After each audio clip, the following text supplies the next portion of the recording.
मैं नरेंद्र दामोदर दास मोदी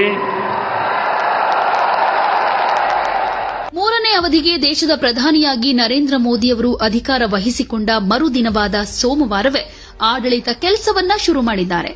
ದೇಶದ ಬೆನ್ನೆಲುಬಾದ ರೈತರ ಬಗ್ಗೆ ಕೆಲಸ ಶುರು ಮಾಡಿರೋ ಮೋದಿ ಇಂದು ಕಚೇರಿಗೆ ಬಂದ ಕೂಡಲೇ ದೇಶದ ಸುಮಾರು 9.3 ಕೋಟಿ ರೈತರಿಗೆ ಪಿಎಂ ಕಿಸಾನ್ ನಿಧಿಯ 17ನೇ ಕಂತಿನ ಸುಮಾರು 20,000 ಕೋಟಿ ರೂಪಾಯಿಗಳನ್ನು ಬಿಡುಗಡೆ ಮಾಡುವುದಕ್ಕೆ ಅಧಿಕಾರ ನೀಡುವ ತಮ್ಮ ಮೊದಲ ಕಡತಕ್ಕೆ ಸಹಿ ಹಾಕಿದ್ದಾರೆ.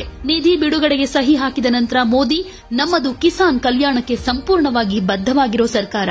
ಮುಂದಿನ ದಿನಗಳಲ್ಲಿ ನಾವು ರೈತರು ಮತ್ತು ಕೃಷಿ ಕ್ಷೇತ್ರಕ್ಕಾಗಿ ಇನ್ನಷ್ಟು ಕೆಲಸ ಮಾಡಬೇಕು ಅಂತ ಬಯಸ್ತೀವಿ ಅಂತ ಹೇಳಿದ್ದಾರೆ. ಈ ಸಲ ಚುನಾವಣೆಯಲ್ಲಿ ಕೆಲವು ಗ್ರಾಮೀಣ ಭಾಗಗಳಲ್ಲಿ ಬಿಜೆಪಿ ಹಿನ್ನಡೆ ಕಂಡಿದೆ.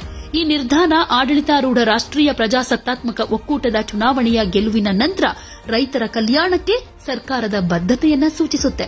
ಪ್ರಧಾನಿ ನರೇಂದ್ರ ಮೋದಿ ನೇತೃತ್ವದ ಮೋದಿ ಸರ್ಕಾರ ದೇಶಾದ್ಯಂತ ರೈತರಿಂದ ಸರ್ಕಾರದ ನೀತಿ ನಿಯಮಗಳಿಂದ ತೀವ್ರ ವಿರೋಧ ಮತ್ತು ಪ್ರತಿಭಟನೆಯನ್ನ ಎದುರಿಸಿತ್ತು.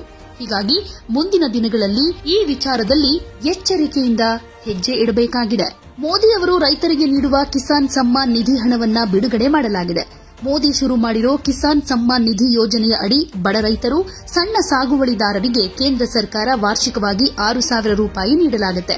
ಇದರ 17ನೇ ಕಂತನ್ನ ಈಗ ಬಿಡುಗಡೆ ಮಾಡಲಾಗಿದೆ.